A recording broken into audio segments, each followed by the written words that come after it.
Abby and welcome to my channel, The Rising of Adorn. Today I want to talk about boundaries and why when you don't put them in place, things always end badly. As an example, if you offer someone a ride to work one day, say they don't have a car or their car broke down or whatever, and then you offer to do it until their car gets fixed. So all of a sudden you're picking up this person and taking them to and from work every day for a couple of weeks. Then they get the quote to repair their car, and it's way more money than they have. So they just keep getting ride to work with you every day. Then all of a sudden, for whatever reason, you can't go to work.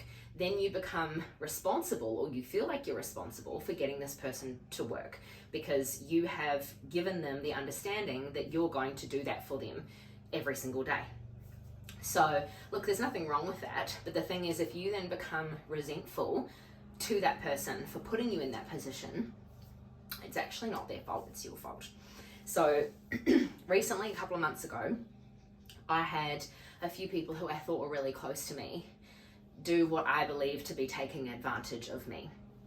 So towards the end of our relationship, I felt really taken for granted. I felt quite angry. I felt really resentful and bitter towards these people. And then I did some inner work and looked within myself, and I realized that actually it wasn't their fault and it was my fault, because I allowed them to, and I gave them permission to, not just as a once-off, but for everything for pretty much 3 to 4 years. So when I realized that I haven't allowed them to do this, I then very quickly realized that actually it wasn't their fault, it was mine. And that, this anger and resentment and bitterness that I was feeling towards them was actually nothing to do with them. And it was more to do with me, and having no boundaries and allowing people to take from me and not looking after myself, and not putting myself first and my own needs first, and honoring this energy exchange where it becomes a give and take relationship.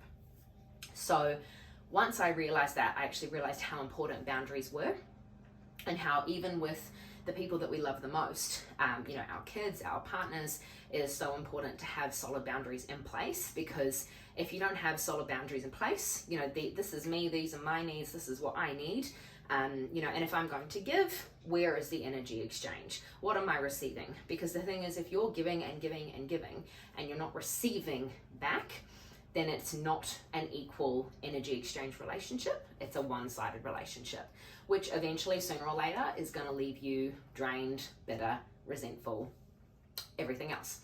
So I would say with every energy exchange, every relationship, whether it's, work colleagues, friends, family, partners, kids, whatever, you have to look at, is what I'm giving making me feel resentful, bitter? Do I expect something in return that I'm not getting? And if that's the case, then I would say to take a step back and really consider your boundaries and communicate your needs. Because if you're not putting yourself first, how can you expect anybody else to put you first either? So that's today's lesson on boundaries, and why they're so important in every relationship. I would say if you're the kind of person who has felt like they're giving too much, who is starting to feel really resentful and angry and burnt out with people in their life, then I would say, before you are so quick to, release that anger and resentment and frustration at them, take a moment to step back and look inside yourself and go, what's my role here?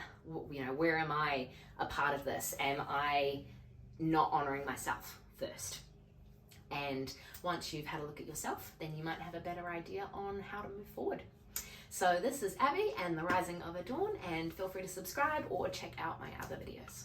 Thanks.